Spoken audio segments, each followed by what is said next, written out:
Elena's first guest is introduced, alongside it further being questioned if Isla, forgot how to say her name already, is a real person or a fantasy the island conjured up. So the first topic deals with Elena's first guest, which was a little bit more than a decade ago, and that guest's name was Joy. And when it comes to Joy, thankfully for Elena, this was a guest who was very easy to please, gave Elena a lot of grace, which, considering Elena was never really sure about becoming the host on Fantasy Island, was a blessing. Now, granted, Segundo was there, and whether it be island magic or him just being sort of like Ruby and he's just eternal because of the island, he, between working for her uncle and not working for her, gives her all the advice and encouragement that she needs so that in the end, Joy gets to experience her fantasy, which allows her to get access to the island's coca trees and allows her to start an empire so that she can both be this business woman who's a big time boss and also get to raise her three children who, in the second topic, we'll go to more.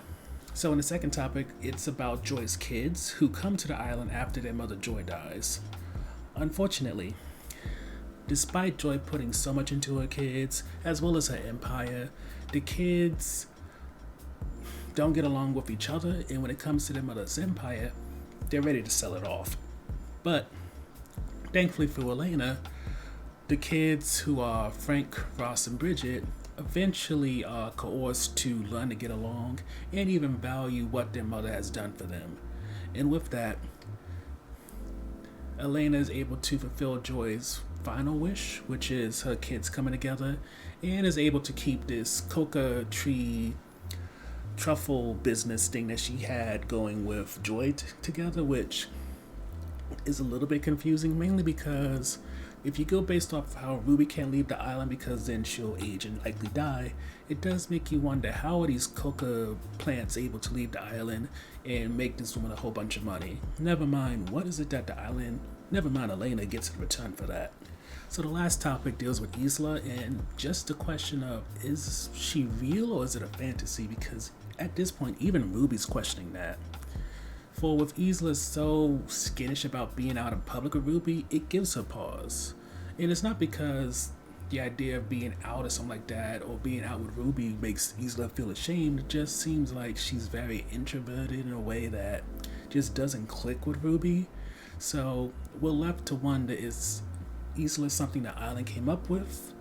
Is she another fantasy for Ruby, or maybe she's just shy? But as made clear by other people who showed up on the island, whether you want to talk about Javier, whether you talk about Segundo, there is increasingly a need to question who may be something the island conjured up or who is an actual person.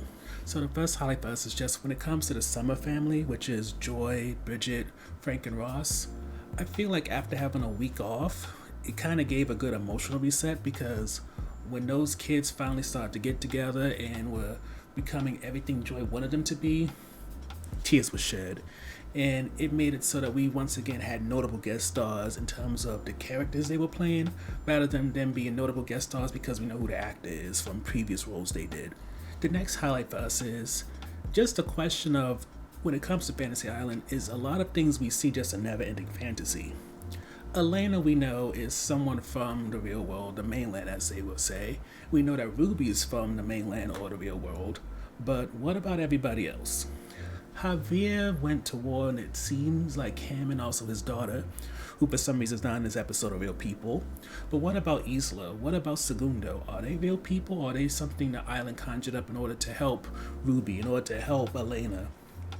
It's hard to say, but in a way, it kind of helps me understand that before they remade Fantasy Island into this show, they remade it into a horror movie, because every now and then this show presents things that remind you that easily things could have took a left and gone down that road, especially because sometimes the island, even Elena a little bit, does lean toward the dark side, as we kind of saw when it came to Joy's kids and how she was really beginning to press on them that if you don't work together, I'm going to make some bad things happen that's going to make you.